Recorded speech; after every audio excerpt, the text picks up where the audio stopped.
Candido HDR. What's up, guys? It's Johnny Candido of Candido Training HQ. 10 questions, one lifter. Let's begin. So what this is these are questions submitted on the Candido Forever program. The link is in the description. And I usually do this behind a paywall as far as answering it. But I'm going to make the answers totally public so that everybody can get this information. But then the questions are, again, if you join the Forever program. So what I'm going to open up right now is form checks. And again, I'll make that public. And I promise you there's going to be information where you're going to learn regardless if it's not relevant to you. But if you do want to have that submitted in, right now is the best time to do it. And the first 10 will then have their form checked on this channel publicly. So that'll be a doozy. Those ones typically are pretty long, because there's a lot to cover, and each individual one's usually like 15, maybe even up to 20 minutes sometimes on just one. That being said, timestamps are on this video. I recommend listening to this video while you're doing something else, and then you'll almost certainly learn something new. And again, especially if you're running one of my programs, you'll definitely learn something that applies to you specifically. That being said, let's get into our very first question. We have, hey Johnny, I'm super pumped to start the new 8-week program next week. That being said, do you still have plans to release a powerlifting-focused hypertrophy program in the future? Thanks for the killer programs. So this is a great question because I would say the answer clearly is yes. Now, right now, what my plans are, it is to first actually make a more bro-style bodybuilding program. So this is going to be an interesting one, and it's basically based off of how I train now. And right now, I'm training to maximize chest, arms, and lateral delts. So just the total bro style. And actually, right now, I'm not really training my legs at all. But, that probably will change. But what I may end up doing is have a split, or what I likely will is, again, similar to what I'm doing now, is before I do that, I will have my split, which will be, like I said, it'll be chest and biceps on day one. And then there'll be another day where it's actually lateral delts and triceps. And then there'll be another day, likely with just one set on legs and something like that, where like a real minimalist, but to absolute failure, one set on, quads, hamstrings, and glutes. And then also, again, having like upper back and then triceps. And basically making sure you're pushing to really close to failure, if not actual failure, on a lot of those main muscle groups while getting in, 10 weekly sets or more, especially on arms. Really blasting arms, maybe, around 12 to 15 weekly sets on arms. But again, everything's like RP 9 to 10 or to failure, to true failure. And kind of working with that way. And I'm purposely offsetting chest with biceps so that then triceps on the day where you're doing lateral delts, after a 2-day rest. So you're basically always hitting your arms every 48 hours, either directly or indirectly, which I found gives really good results so far. So as you can see here. So that being said, after that, and that'll likely be an 8-day split, so 4 workouts every 8 days. Then what I'm going to do is I will definitely have that powerlifting hypertrophy program. So for those who don't know, I already have higher rep programs, but there are differences between all 3 of these. So there's true bodybuilding, and that is different than a powerlifting off season. So for example, there's a version of my programs where it's bodybuilding upper body, lower body's just straight powerlifting. And that's a great combination, but that really is for if you're just not going to compete on bench. Because, you don't want to just not bench pretty much ever as a power lifter, especially if you're used to 3 times or more frequency on the barbell bench press.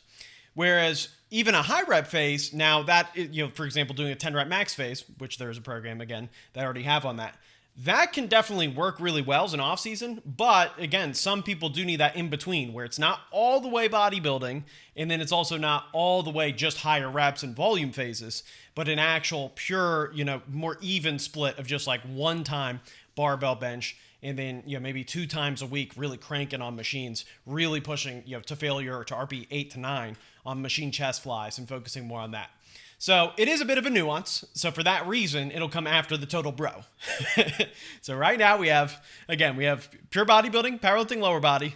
Then we have high reps with a pure volume off season, but not at all really focused on bodybuilding like purely in terms of exercise selection. Then we will have that pure bro style, and then we'll have truly what I would say would be the most off season that I still would recommend within the context of saying I want to get back to increasing my 1 rep max on the bench press. It's almost like a 4th cycle would be how I'd view it, because most of the time people can train with 3 cycles: high rep, medium rep, and then low rep and peak, and then just kind of keep cycling over and over through that. But then that 4th cycle, it is a good mix up, especially as you get more advanced. You may need some time to actually kind of have your foot off the gas and to make sure that you're not, hitting barbell squats twice a week all the time. Okay, second question. Hi, Johnny. I'm currently on my 2nd cycle of the 8-week program, version 1. First cycle was version 2. One thing I noticed is in the demonstrations, most of the lower body assistance work, you use knee sleeves. Up until now, I've only used them for 2 reasons. 1, it's just more convenient and saves time.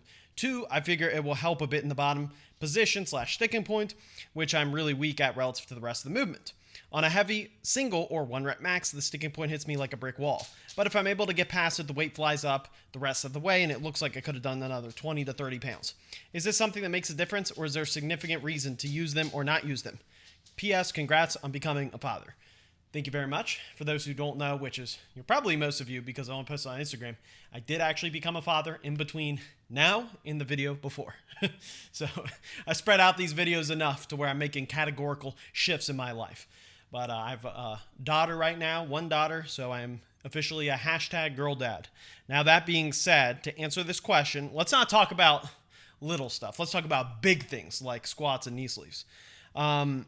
To answer your question, I do wear knee sleeves so I look at it as for tier 2 movements. So for example, if you're going to do a hack squat, that's where I recommend knee sleeves. And I do think it actually matters.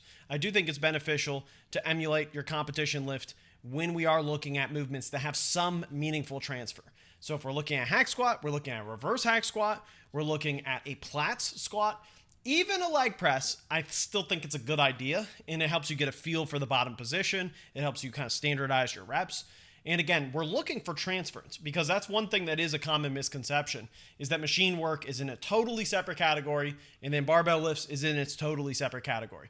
Whereas realistically, and my friend Sean Noriega speaks on this a lot, is a lot of times even accessory work like a leg press or a hack squat can actually increase your barbell squat within 1 cycle. It's not like these training effects take a super long time. And a lot of people think that, I'm going to build muscle in a year span, but I'm going to increase strength in a more week-to-week span because of the neurological adaptations coming quicker.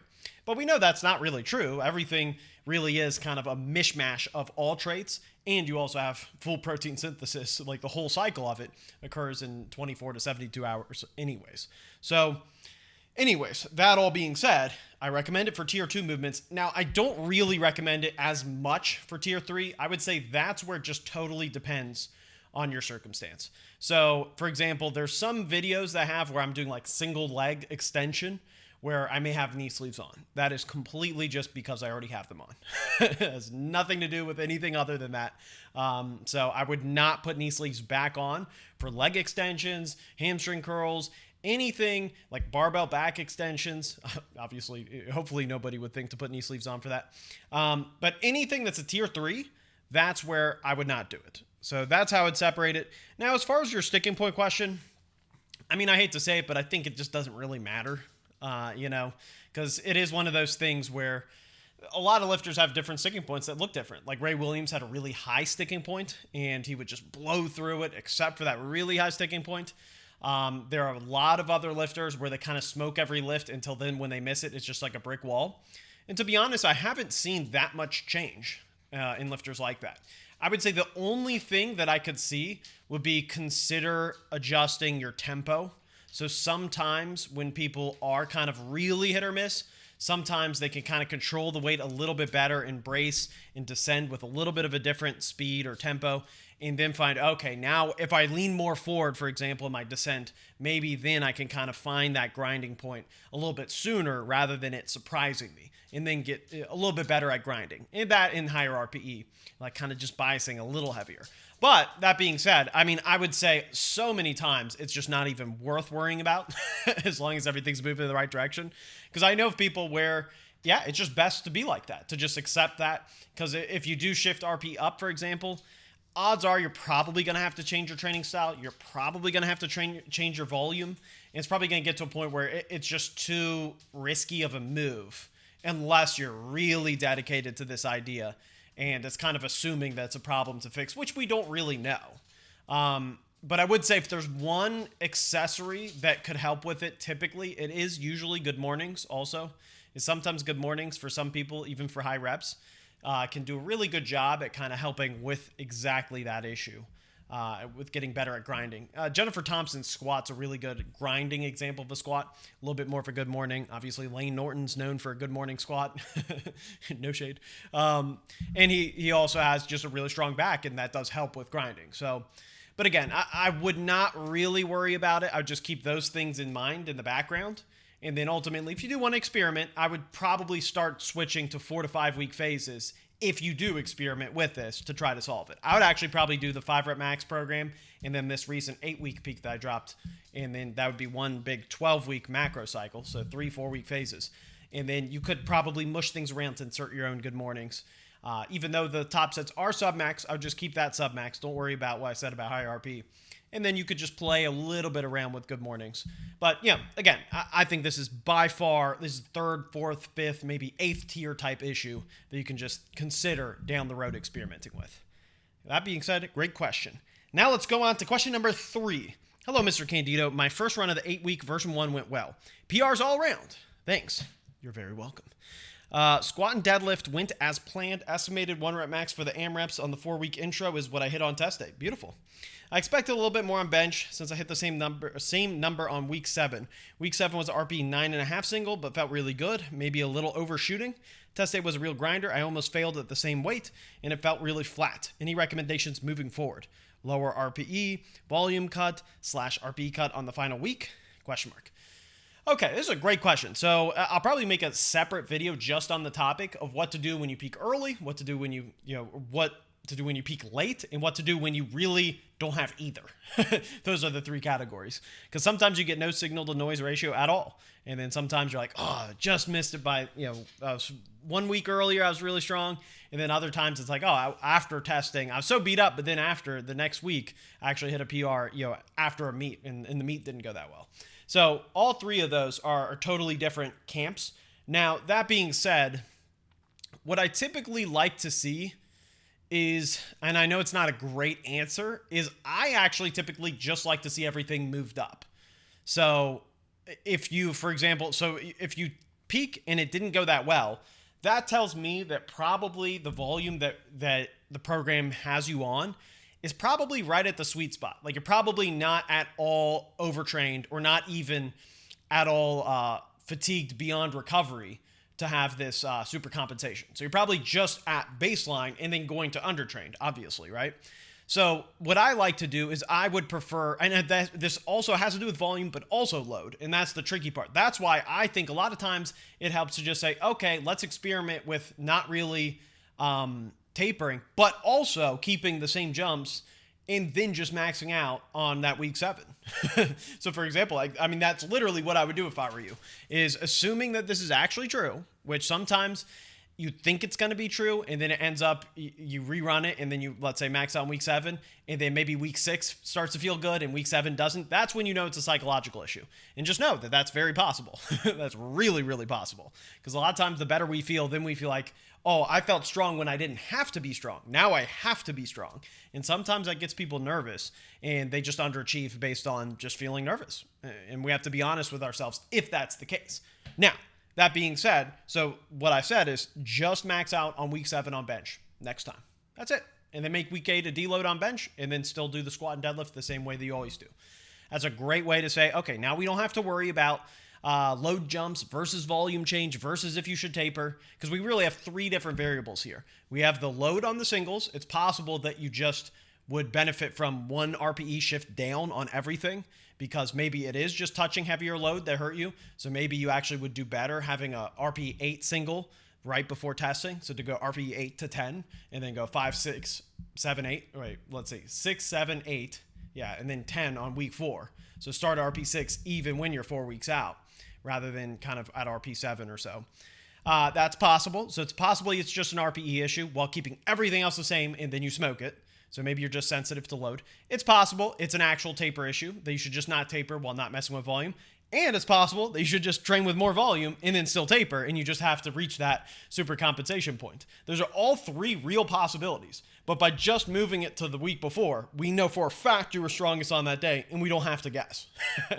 So that's the coach's mindset. Like, you're really just thinking about all these possibilities, and you're picking typically the lowest risk, the most guaranteed, and the most proven. And we know what was proven was that week 7 felt great.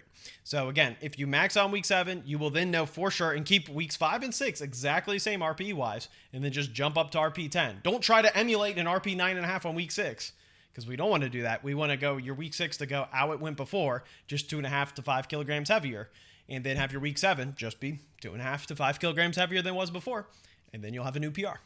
It's that simple. Okay, next question is, for which program to run now I'm spending 3+ hours a week on a dirt bike and doing at least 10 kilometers loaded 25 to 50 pound ruck hike in mountains a week. Before you finish, I must say, I do hate anything to do with mountains, anything to do with hiking. Every time coaching someone, whenever they would tell me they would go on a hike, it just destroys gains. And for what reason? That being said, let me continue reading. This is on top of a daily 5 to 10 you're killing me. 5 to 10 kilometer brisk walks with the dog and random camping trips for 2 to 3 days a week. This will definitely hurt your progress. I'm 51. I'm in pretty good shape, but have never had great recovery because what you're doing, or the ability to put on much mass. Yeah. It's because of what you're doing. You're telling me everything where I'm like, man, is he making progress despite that? And then you say you're 51, and then you say the problem. It's like, yeah, you add these up. This is typically the result, but we'll see here. I was thinking of doing the 3-day version while adding back in 1 day of back and biceps, upper lower split, yada, yada. I'll skip a little bit here. I do have some powerlifting goals by end of year, plus 95 pounds on the total, but probably never compete. General strength is more the long-term plan. Okay, I'm gonna keep it all the way real with you. I don't think that you should do a 3-day week version and then just add a bodybuilding day. I do think you need to reconcile your goals. You have too many goals. You're at an age where you have to be serious about this. You have to pick and choose. You're 51. You can do a lot of those things when you're 55. You can do a lot of those things when you're 60. What you cannot do is add 95 pounds to your total when you're 58. You can't. You won't. Like, that won't even be the goal. That's not what we want. If I were you, I think the answer is extremely, extremely simple. Keep the training as it is. It's going well, and adjust everything down to fit as much as you can, but keep what's fun. And obviously lifting's also fun, but I would say to prioritize strength training right now, or else you will waste a lot of time. You will spin your wheels. The 3-day week version isn't easy enough to then say, oh, okay, yeah, then it'll all go well. It probably won't go perfectly because you also have to think you don't want to hit a minimum dose to then have a bunch of fluff that also is still draining you. The whole point of having more of a minimum dose in terms of days in the week is, especially if you have a more intellectually just challenging job that then takes time, rather than it being a physical task that then fills that time.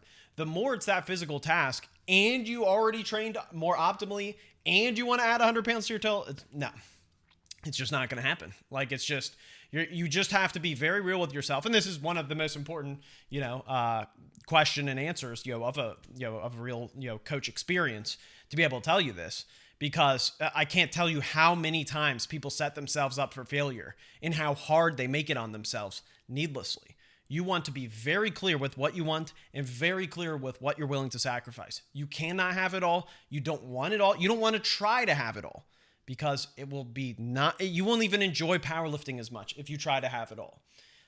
So not to be a downer, but I would say, I would say even the 3-day week version of the 8-week program, again, it's really not for that scenario as much anyways, because it still is hard enough. It's more of trying to get as effective of training as possible in that limited time. Whereas if you really want to do a program where it's like fundamentally a different stressor, it would be more like the 5-rep max program and then the 8-week 1-rep max peak that I mentioned earlier. That's 3-4 week phases and more sub-maximal ramping up pure blocks. That's what you want to do in that scenario, rather than an 8-week phase that has mixed versions of periodization built in, where it's overall hitting a lot of rep PRs in the process. I think if you lower your dose and still aim for that, yeah, it's still going to be hard. It's actually going to be possibly harder, because you also have to look at it like, why am I going to hit a PR? Oh, because I trained less and added and am continuing to do more out of the gym, and I'm aging. With all due, I'm 34. I'm no young pup. But it's like, you just got to be like, yeah, you got to put a recipe in where we say you should hit a PR, and that recipe is, hey, I cut the walks out. Okay, I still did the mountain biking. I cut the walks out. Or the other way. Or I kept the walks in, but I cut the mountain biking out.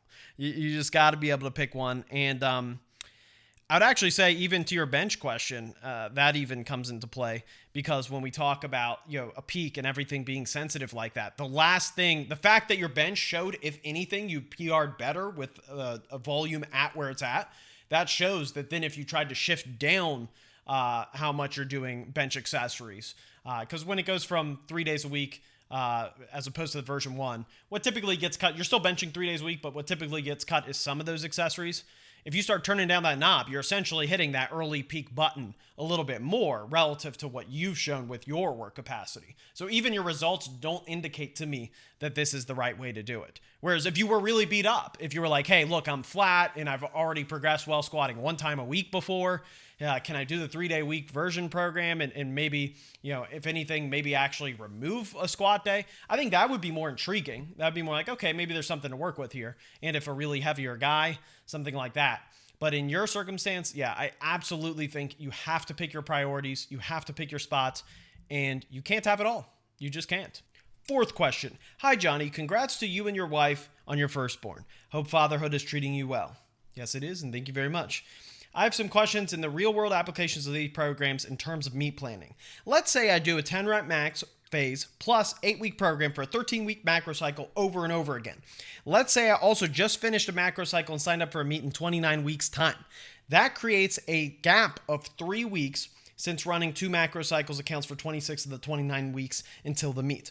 What would you recommend in that scenario? I know previously you've mentioned pivot weeks or freestyle weeks, but what would that look like, and where would you insert it? Would you insert one in between 2 macro cycles, or after the 10-rep max phase before the 8-week program?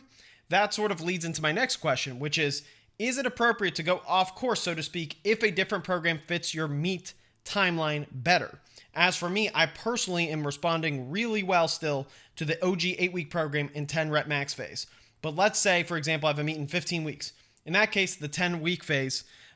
Okay, first of all, before I go any further, this is a very long question, let me say that I recommend, if any time you have a 3-week kind of gap in between programs, I just recommend having a 3-week phase. I think a 3-week phase is the easiest to make up, and I would just make it up, honestly. Like, I think there's some scenarios where you're just not going to be able to, without a coach, have everything truly made for you. Especially like when we're talking 29 weeks in between. like there's a point where you got to give me some grace. I'm not going to have the perfect 8-week program, 29-week program, 13-week program, 12-week program. Like, there's going to be some limitations to this. And what I would personally recommend would be, it just depends on how simple you want to keep it, but the simplest way to do it would be to just run it at the start. Just have a 3-week phase where you're just kind of doing what you want to do. Maybe squatting 1 to 2 times a week. Maybe just squatting low bar one day, high bar the other day. And then doing a little bit of leg extensions or belt squats, just something like that. Or even just having 1 low bar day, 1 belt squat day. Just to keep it a little bit easier on your body, kind of get your mind a little bit refreshed. And but just hit enough of the competition lifts to where you're for certain not detraining. And maybe just on the top sets, hit like RP 5, 6, 7. And then go into the next phase with no or little taper, let's say. And that would be a really easy. And I personally would probably hit something like maybe even beltless squat singles, just something you normally don't do, and just have fun. Just have a little bit of a fun time. That's a really underrated thing, is to have fun times, and especially after you've maxed out and when you're the farthest away from maxing out, rather than really stressing yourself out on okay, I'm going to have a freestyle week here. Okay, now, after this time period, now I'm going to have another freestyle week. Should that just be the same as my last one, but a little bit heavier? And then you're comparing everything across 13 weeks. Just give yourself some time to have fun. Let's keep this very simple. 3 weeks of freestyling, then straight up, the exact same thing back to back. Just boom, boom, boom, boom, then you're golden. So I keep it very simple. So to get back to your question that you say, in that case, the 10-week program run after the 10 rep max program would fit my timeline better than the 8-week program. Is it appropriate to jump programs in the case that it just fits the timeline better? If I run the 10-week before fully milking the 8-week, will I be hurting my progress in the long term? Sorry for the long-winded question, but the last one is also related to the previous one. I've run the 8-week program a bunch of times and still see great results every run. With that being said, I do get a bit bored at times, even though I'm seeing progress. I'm tempted to try the new 8-week peak in its place just to change things up. It's obviously different from the OG 8-week program stylistically. So I guess the question is, do you find it beneficial to change things up every once in a while, even if they're seeing progress? I feel like doing the added T3 movements in the 8-week would be refreshing and a nice change. Curious your thoughts on bouncing between them for my scenario. Okay, so this is actually a great philosophical question. I think maybe even better than you even realize by the tone that you're asking it, because this is really, you could talk for hours about this, is if you should change programs before you see a loss of momentum, or if you should reactively. And here's the key, is that you mentioned you have a meet coming up. So for the meet, you absolutely want to do what's tried and true. You always want to. So I would say for the meet in that scenario to not. Now, that being said, if you were to try something out, what you could do, and you always have to weigh these in a lot of ways, is that if it's a very high level lifter, you minimize what you're going to try, in between phases, especially before meet and all that. Now, the more intermediate you get, you have to think about, okay, you also obviously want to have fun. And even high level lifters have periods where they're just going to try to have more fun. But like I said, it's just level of importance. And you basically want to look at the meet, and everything closer to the meet, you want to know exactly what you're going to get. So what you could do, and this would carry its own risk. So I'm not saying absolutely you should do this, but if I were to take a risk, it would not be the 10-week program. It would be that 8-week program that is the sheet that I recently uploaded. And I would actually do the 3. Now, again, this would be the riskiest scenario. This would be the most fun, kind of riskiest thing. 3 weeks of doing whatever you want. Then actually what I would do would be 3 weeks probably of the 5 rep max phase, because it's very similar to the 8-week program, and it also is very low in RPE. So you could do 3 weeks of the 5 rep max phase, then do the 10 rep max phase on the squat, hit a great killer, 10 rep max PR, and then do the 8-week peak, and then see how that works.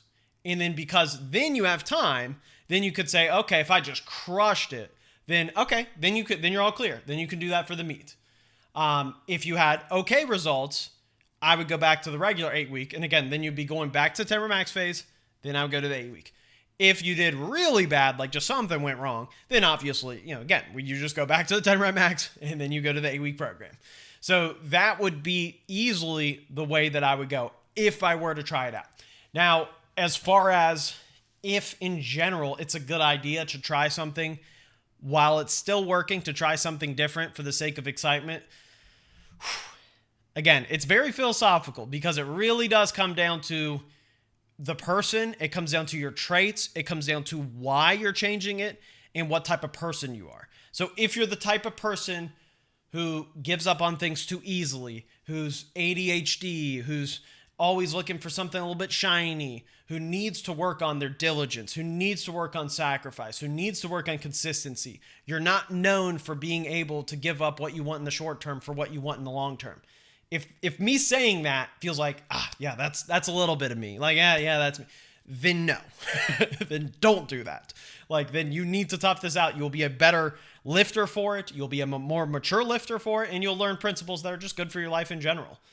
That being said, and this is very similar to myself when I was benching 6 days a week for, let's say, the 3rd year, I think it was, in a row of having really high frequency bench. Even though I was making progress, I just had to reach a point where I'm like, yeah, this just isn't fun. Like, in the way that you'll know this. So the way that you'll know this now, the meet throws it off because you probably haven't done that many powerlifting meets.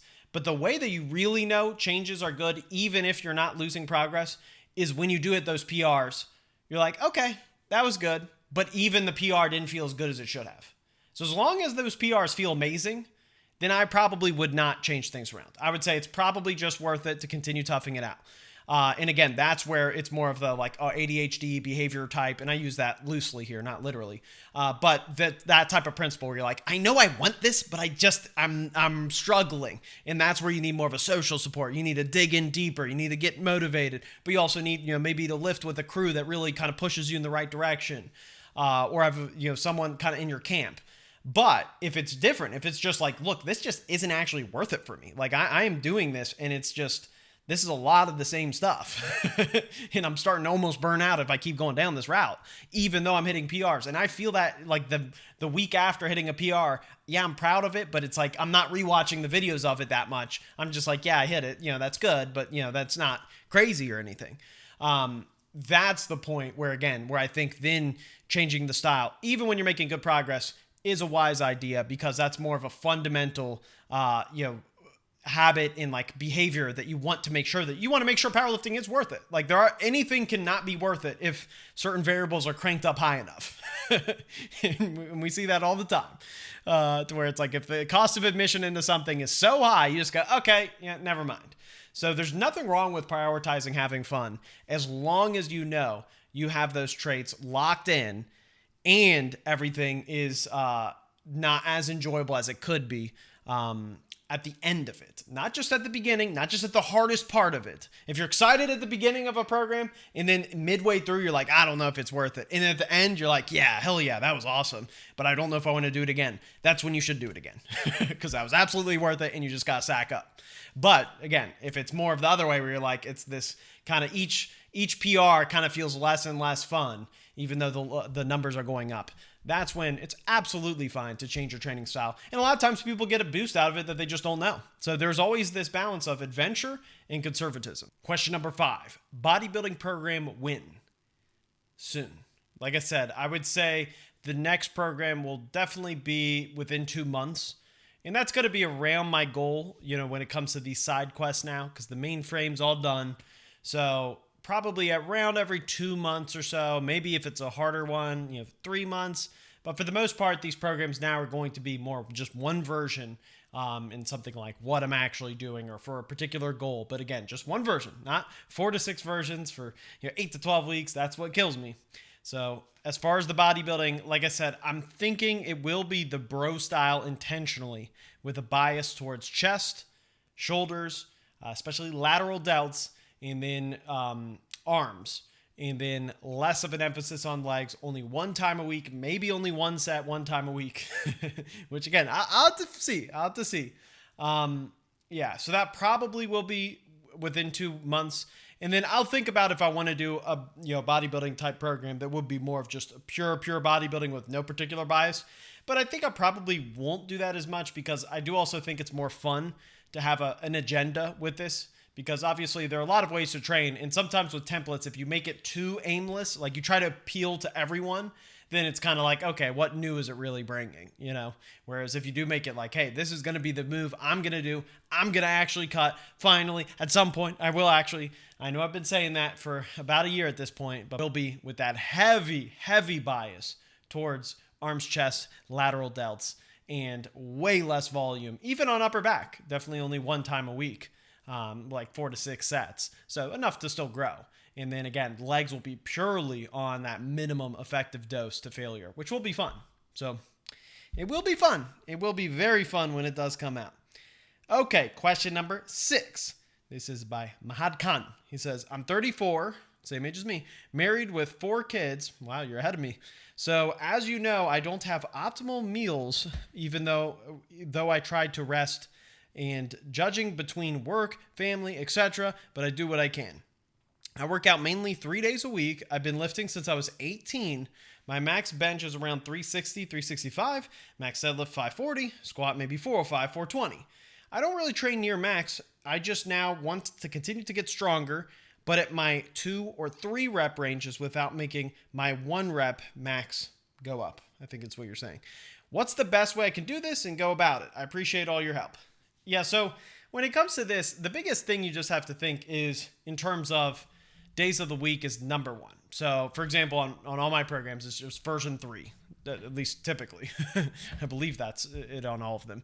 Definitely for like the 8 week, for example, is 3 days a week. Now, what you mentioned as far as I don't really train near my max, I just want to continue to get stronger, but at my 2 or 3 reps without making 1 rep, this is where I would challenge you. I would say, okay, you can go about this 2 different ways. So one way I would do it if I were you would be to do the 10 rep max phase and then do the 5 rep max Google Sheet that I have that you can just download. And then you could do, theoretically, you could do the 3 rep max program after that. Now, I personally don't love that combo. And the reason being is I don't think there's really a great reason to say I'm going to hit just 2 or 3 rep PRs and not a single.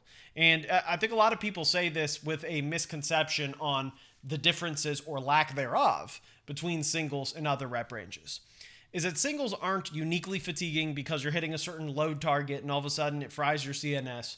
In the end of the day, it really is cumulative volume. It really is the frequency in which you hit certain RPEs that's the biggest factor. I would say as long as you're above 80% and 85%, the RPE becomes king. To where anytime you're gonna want to hit a PR at some point. Like I definitely don't think you want to just train at maintenance all the time. So the biggest thing that I would say to you, honestly, would be I would probably say do this. Do the 10 rep max program as long as you can handle higher reps. I understand if you're just saying, look, I'm fried from higher reps, I just can't do it.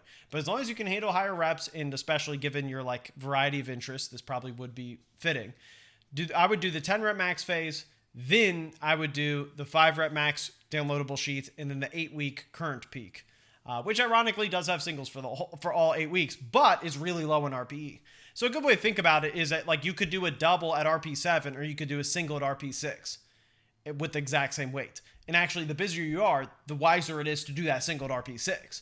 So a lot of times you actually do want to take certain selective moments to actually shift down in rep range, not up, because you want to ease up that RPE while still being able to hit a load that then is going to be effective enough. So that's really how you want to balance it a lot. And it's kind of contradictory to what a lot of people think, because a lot of people think that, oh, the lower the reps, then I'm going to max out. Like they don't think it's not as intuitive sometimes to think in terms of using lower reps to actually ease your foot off the gas and keep that bar speed up high. Like I said, while hitting that minimum effective load range that we want. So yeah, I think that would probably do a good enough job. And the biggest thing too is that when you are kind of downshifting a little bit in terms, and again, there's a 3 times a week version of all those programs, but when you're downshifting a little bit, you actually a lot of times want more variety within the year. So what I would do would be, I mean, for example, when I do have the bodybuilding powerlifting program, so I'd say, or powerlifters off-season program, that probably will be in around 4 months from now, so not super soon.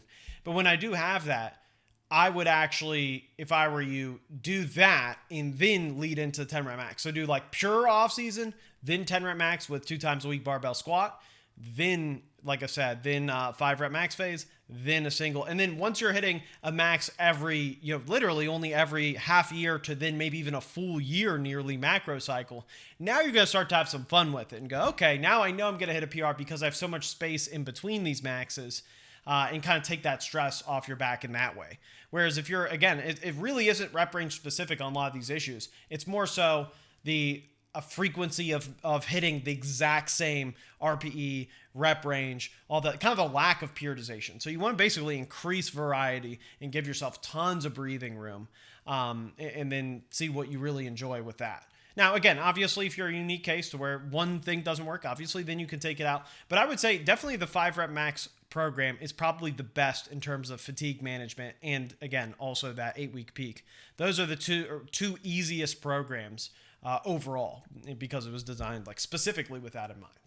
So that is a great question. Also, I mean, if you really wanted to, you could do the 20 rep max squat program, which there is one. And like that is, I know obviously that's the opposite of easing up, but especially if you're someone where you're like, look, I just want to have some fun with training. And I wouldn't say the set count volume's not super high, because it's more high intensity. But that is a great example of something where it's like, hey, sometimes that's just a little bit fun, kind of a break from everything. And you could even integrate that in the whole super long macro cycle where you're running 5 different phases, but then make sure you still rerun them and run them with added weight. Now, obviously, if you get too crazy, it might be hard to have it transfer over from that 1 rep max to then going back to 20 rep phase.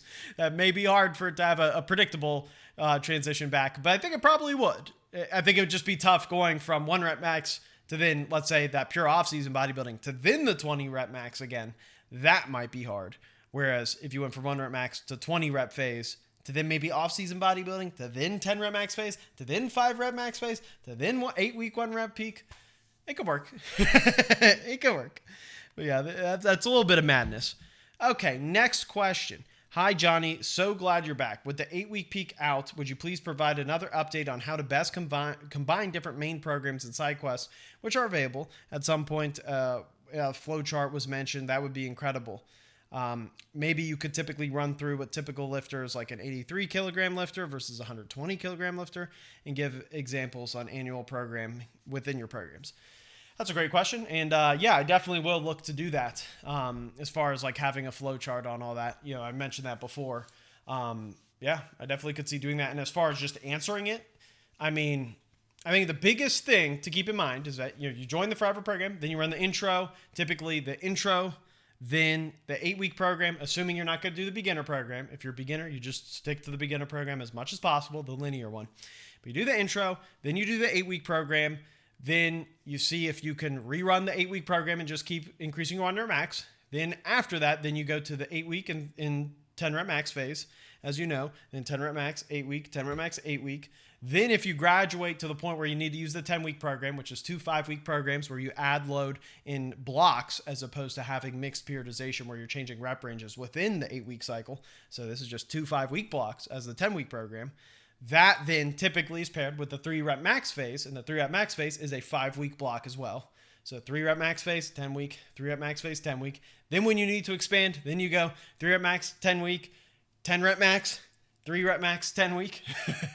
Then with this now with the 5 rep max phase and with the 8-week peak that's more submaximal and a little bit easier on the body, then I would say that's where you choose that because the 10 weeks actually just a little bit harder on you. You prefer shorter phases. You're even more advanced than someone who would benefit from the 10 week, and the 10 weeks more advanced than someone who would benefit from the 8 week.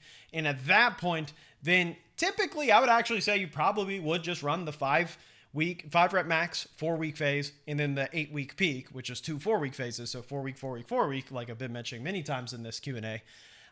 Typically just run that over and over again, honestly, and then actually just throw in that 10 rep max phase for when you need it. Now, theoretically, if you did want to maximize the length of time that you wanted to do this with, is what I would say you could definitely do at the most advanced stage would be to have the 10 rep max phase, then the 5 rep max phase sheet, then the 3 rep max phase, then the 8-week sheet. I would say that would almost certainly be that combo if you wanted to do that. If you're ever going to run the 5 rep max program at this point, I would want you to then end on the 8-week peak because those are both 4-week phases. Obviously, the 8-week being 2 of them.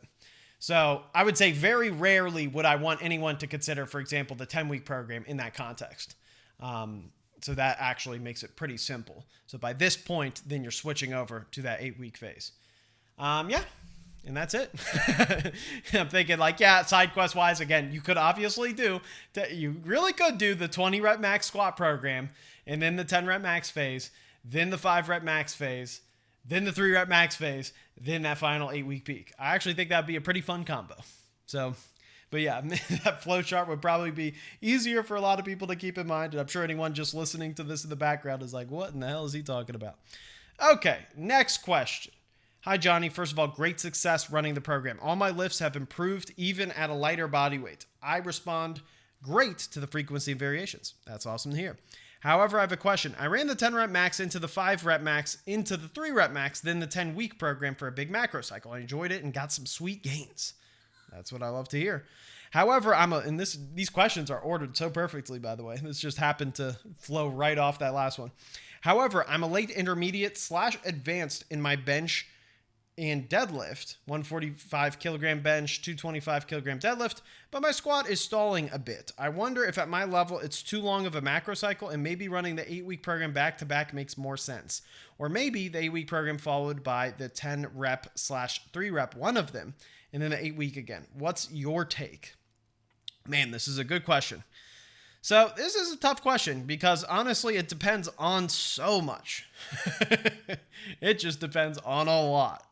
I don't know if I can actually give a clear-cut answer because there's just so much that could go into an answer like that. And I would say, I know you're saying intermediate / advanced and then your maxes. I would just caution against that. Just make sure that I know, obviously, I get what you mean. And those lifts are, stellar to where I would definitely consider a 145 kilogram bench. Obviously, it's not a beginner bench. However, make sure you're always just looking at rate of progress because sometimes a lift can be strong and still be progressing really fast. And sometimes another lift can be weaker and actually progressing slower, even despite that. So I would look at training age per lift as the main factor. Now that being said, so you're saying, let's look at this. You ran the 10 rep max and 5 rep max into the 3 rep max, then the 10-week program for a big macro cycle.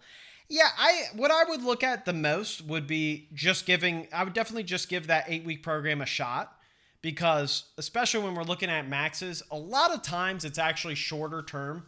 That's the bigger factor.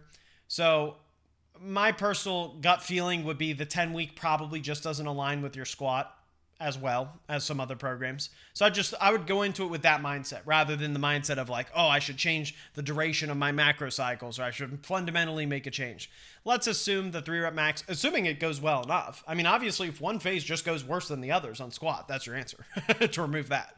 So let's say if your 10 rep max phase, your squat hits a killer 10 rep PR, and then the 3 rep max phase is where your squat just kind of does not, go that well. And then the 10-week, it goes okay, kind of salvages it.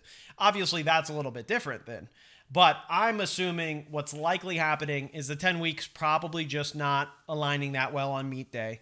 It could just be something peak related, but it probably is like duration and things like that. Like your squat may just, respond best to peaking on week 4. So I would look to that first.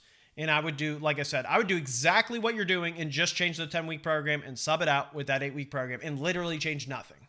Whenever you're confused, whenever things are complicated, and even this is to myself as well, whenever there's so many ways I could answer a question, and I'm not just saying this for the sake of brevity and for the sake of a video and to package it up, but really it is the case that you want to just make something very simple and just say, okay, I'm changing one thing, let's see.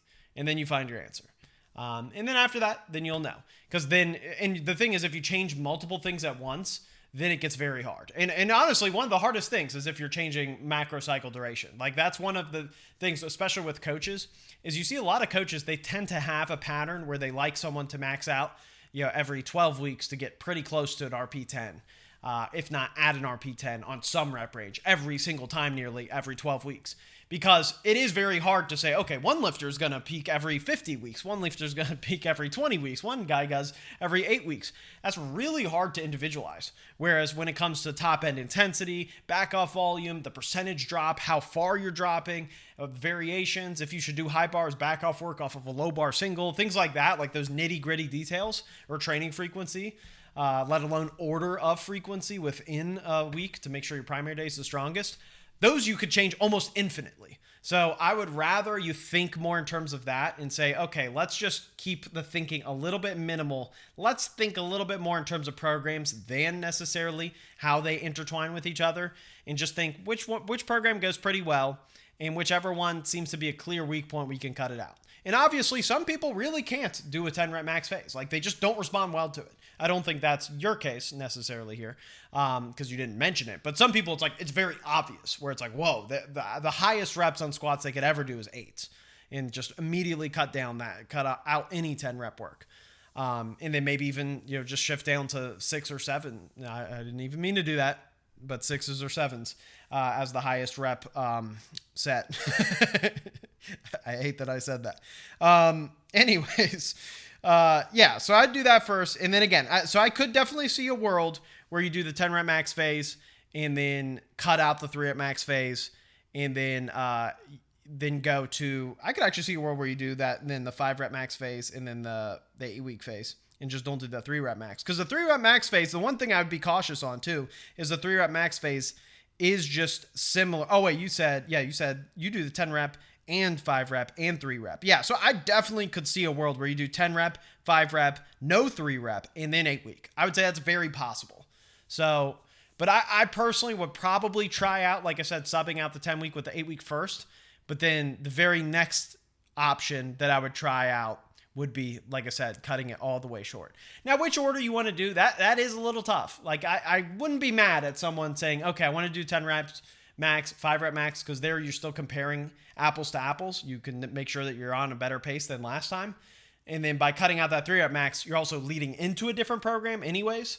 So that actually is a pretty natural transition to change everything at a certain point. I kind of like that.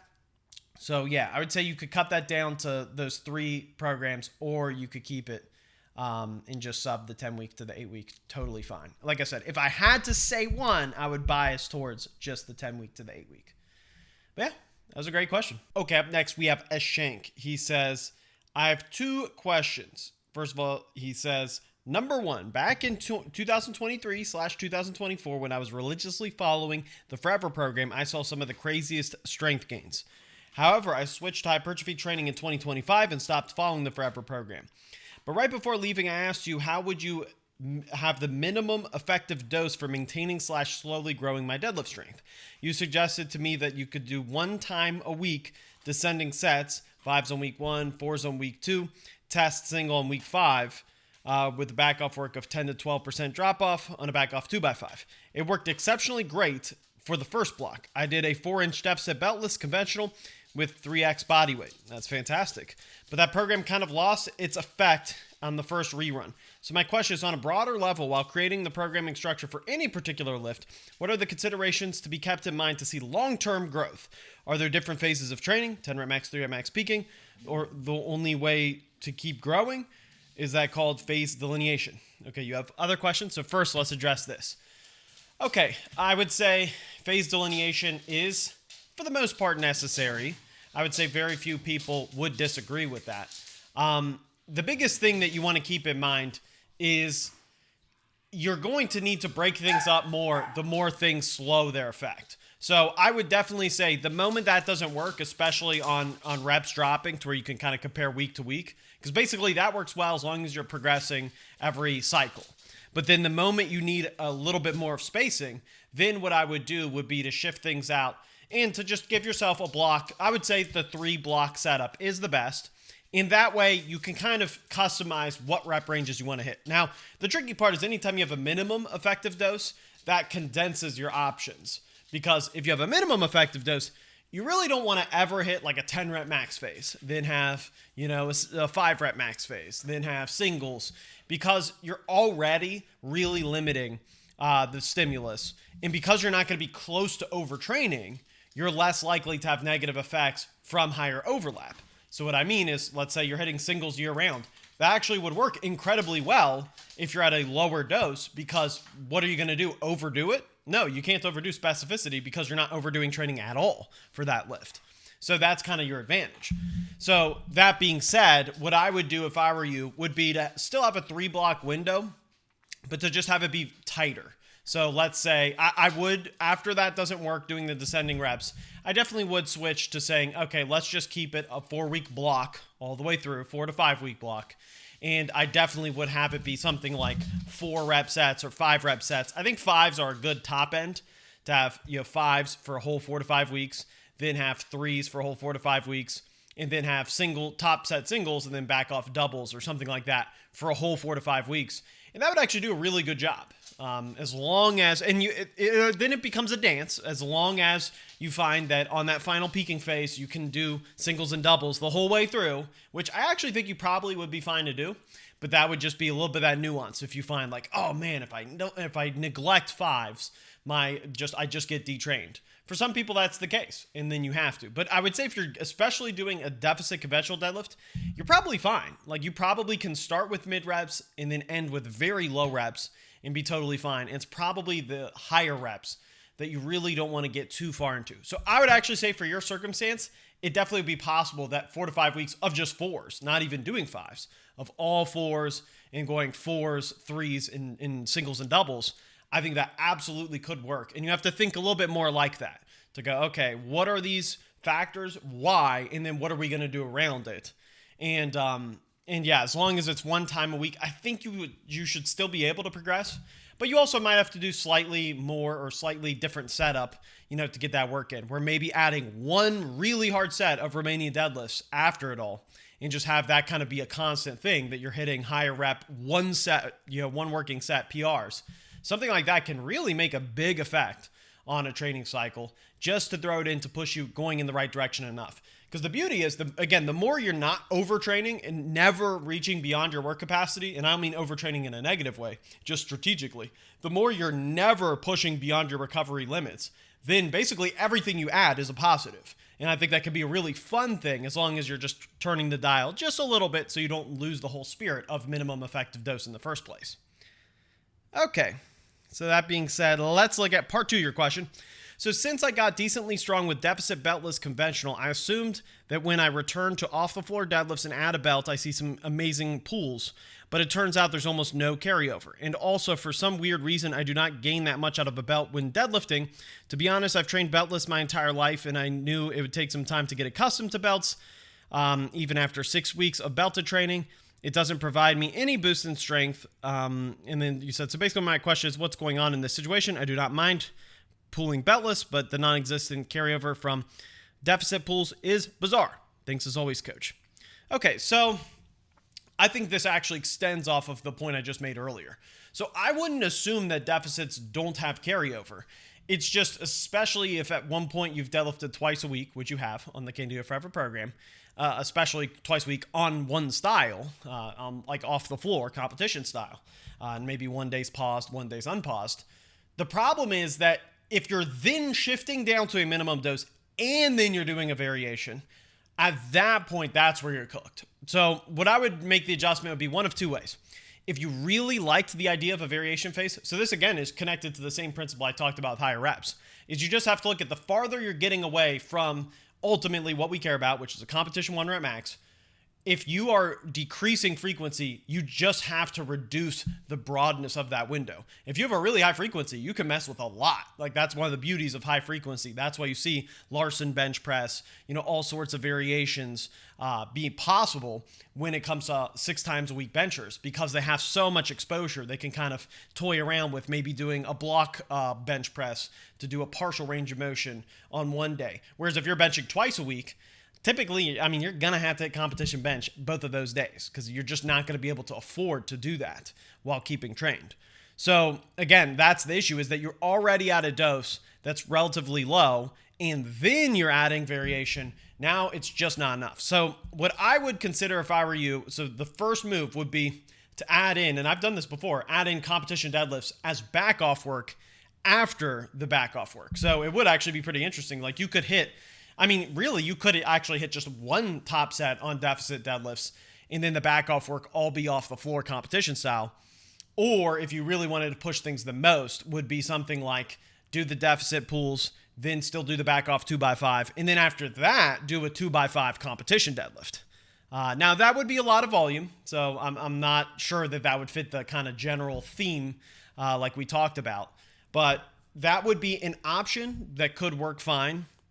And again, in this world, you wouldn't be able to do, the deficit or the Romanian deadlift example. So you would be more limited. But I think the thing is, you have to look at it. If you're leading with deficit deadlifts on that minimum dose, you have to condense everything else. So I'd either scrap that idea totally, which most likely I'd recommend, or if you're going to do it, then say, okay, let's do it. But then, like I said, I would actually probably shift it to 1x5 back off. So let's say you have a 1x5 top set, and then let's say only a 1x5 back off, or 1x4 top set, 1x5 back off, and then a 2x5 competition deadlift back off from that. And that would be fine. And you probably could actually use the same load that you used in the deficits before it if you really wanted to just, get lazy with it. But that actually can have a lot of carryover. Like, that can really help you then. Okay, at least you're still competition deadlifting 1 time a week, basically year round. Because there are very few circumstances where totally neglecting a lift while training 1 time a week makes sense. It's a tough sell.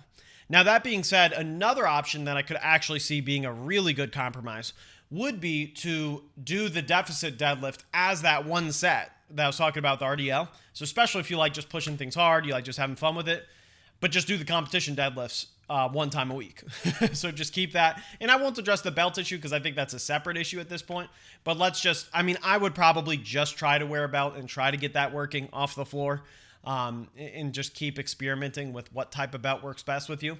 Because I don't know of anybody really where I'm convinced, other than certain types of sumo pullers, that beltless is better. And if it doesn't have a negative effect, then just stick with it regardless. Because again, the less you train something, the less of a positive effect you also can get from it too. And with this minimum effective dose, I wouldn't be surprised if you do totally forget how to use a belt in a way that you could probably relearn, even if historically a belt hasn't helped you that much. As long as it hasn't hurt you, it's worth just continuing to always give it a shot. And then eventually, I promise, you'll take that belt off, and at some point you'll go, oh yeah, no, this actually does help me. But just as long as it's not net negative, there's no cost to using a belt every single time.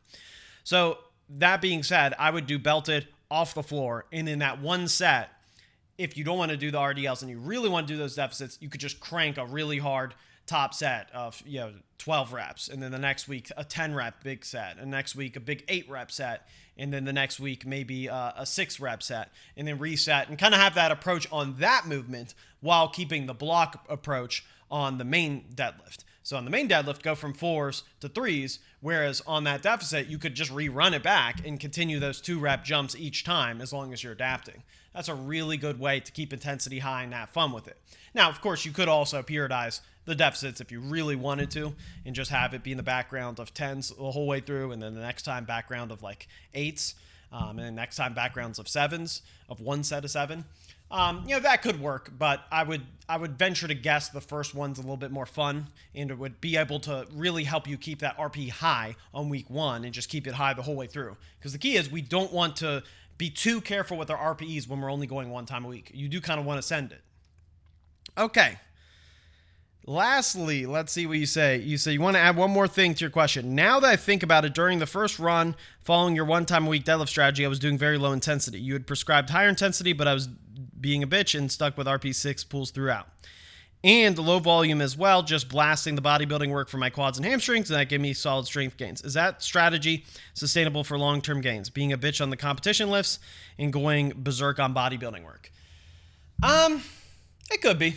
It could be. I mean, it's not, like I said, generally speaking, I do look at it the opposite way, is I do look at it as the more you turn down dials, the more you have to turn other dials up. So if you're decreasing frequency and you're not having a secondary day, usually it's a good idea to push that day harder. Usually it's better to go lower in reps. But I think that, I definitely think it could work.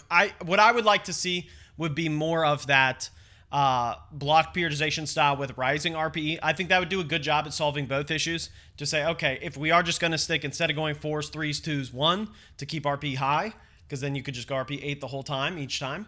Instead, we go, okay, let's stick to, like I said, let's say 3s on the second phase.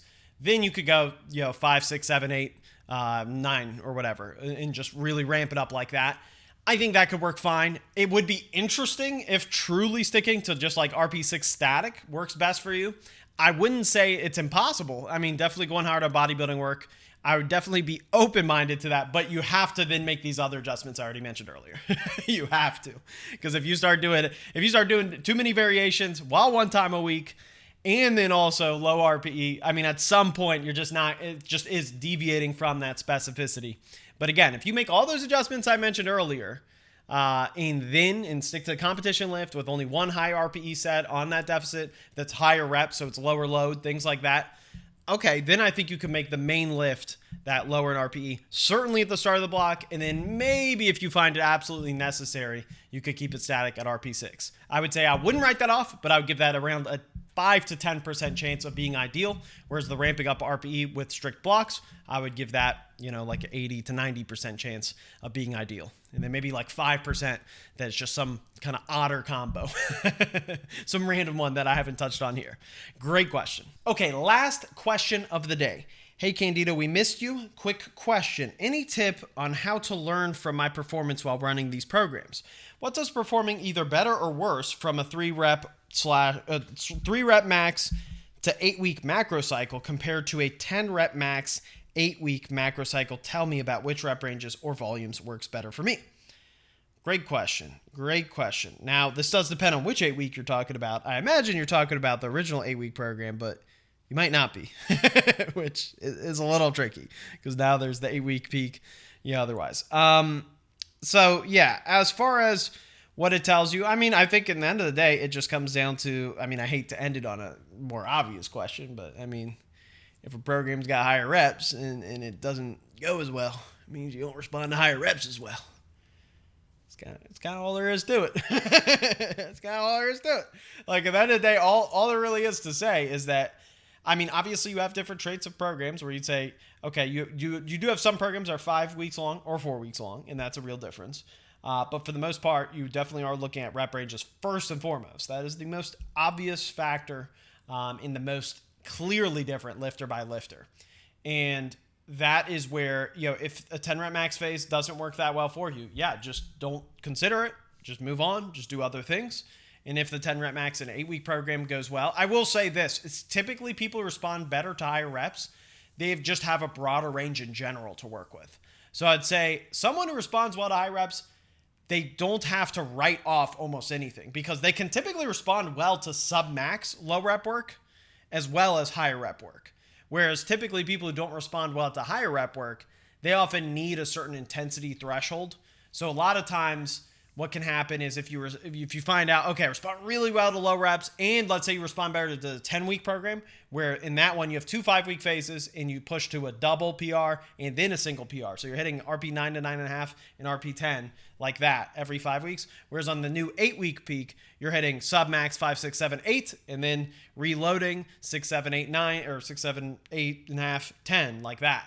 So you're more ramping up. So what I typically find is people who respond well exclusively to lower reps, a lot of times, let's say the 10-week phase goes super well. Then you try the 8-week program and it goes worse than the 10-week phase. That could then clue you in that you might be someone where maybe biasing a little bit towards higher RPE in the long run also helps. But that's not everyone. Like there definitely are a lot of people who don't respond well to high reps and still respond well to moderate to lower RPE. It's just there's definitely also a separate type of lifter who responds really well to low reps and high RPE because they need that load.